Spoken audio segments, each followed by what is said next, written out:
Hey, this is Meleika of Evanston Live TV. I want to send a big thank you to State Representative La Shawn K and Senator Sue Rezin for a press conference that they called early this morning.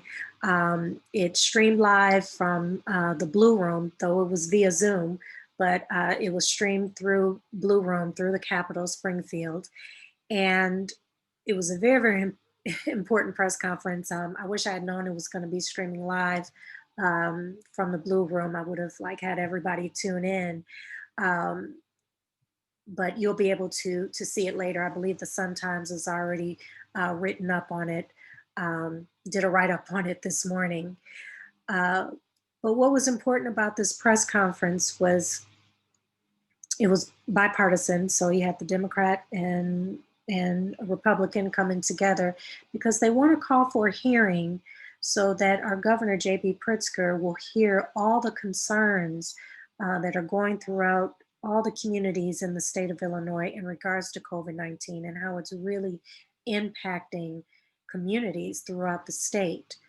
J.B. Pritzker, he did a great job standing up to Trump and making sure that we got what we needed here in the state of Illinois and closing down many businesses and public parks and public areas to make sure that we saved as many lives as we possibly could. Well, now the numbers are spiking again because, everything opened back up and you had those who just weren't careful, those who didn't believe in wearing masks. So now the numbers are, you know, going through the roof again. So we are back. Well, we hadn't left uncertain times, but now we're about to enter probably in deeper uncertain times.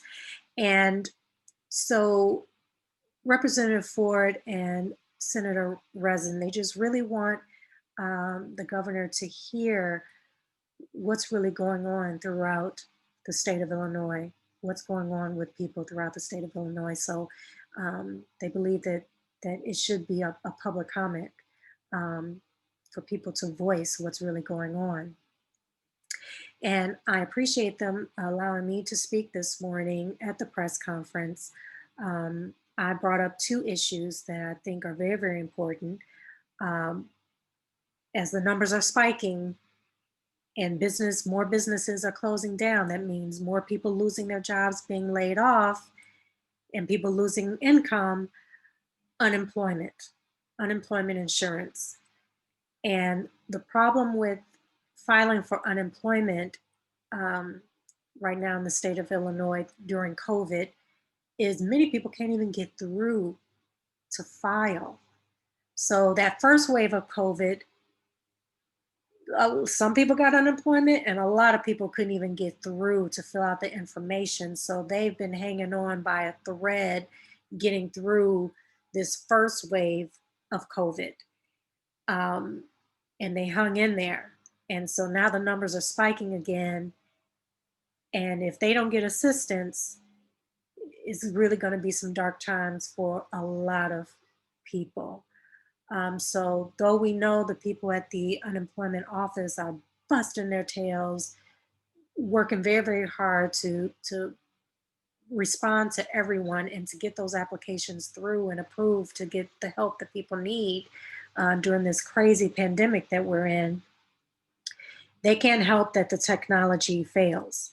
So that was what I voiced, that Governor Pritzker, the technology has to be prepared for what's to come any day now, to make sure that people are able to get the funds that they need to feed their families and keep a roof over their head and keep the lights and the heat on. We're entering winter. We're in the state of Illinois. It gets very, very cold.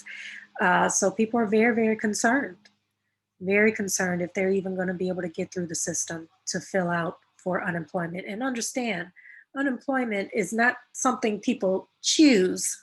It's not something people choose. When people collect unemployment, is because they've been laid off, the business closed down, or they were wrongfully terminated. So these are people who have worked and busted their tails and found themselves in a position where they do not have income. Okay, so the second thing that I brought up at the press conference was the people who have received unemployment, them being taxed on that. Why in the world would people be taxed on unemployment checks? Why? Why? Why? They have unemployment coming in because they don't have income. They don't have a job. Their business has closed down. Why would you tax them on that? I just don't understand, especially during COVID, during a pandemic. So when people are receiving unemployment, they have a choice. They have a choice.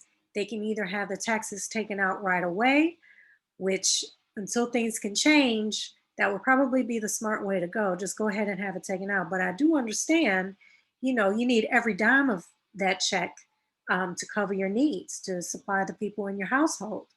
So for those who need every dime, they will opt to have the taxes taken care of at a later date and trust and believe the Internal Revenue, they are coming for that money later.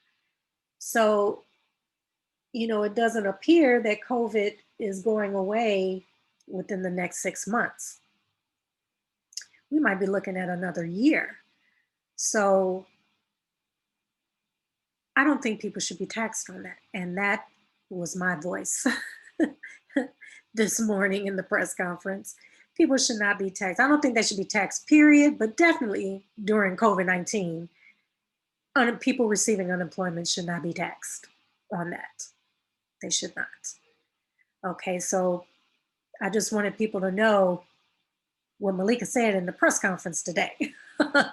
One, they need to get that system together and get prepared for the masses of people who are going to need to file for unemployment. That system needs to work, that technology needs to work and answer every application, every person who is being laid off or unable to work to get income during this time. And definitely those who do receive unemployment should not be taxed, should not have to pay taxes on that. So just giving you all an update. I'm sure you're going to read about Representative Ford and Senator Rezin in all the news outlets. They were all present for that press conference. But it's all about listening to the community and what their needs are. And that's what it was all about at this press conference. So thank you to Representative Ford and Senator Rezin for thinking of the people and wanting our concerns heard. Thank you, thank you. So you all stay tuned and we'll see what happens.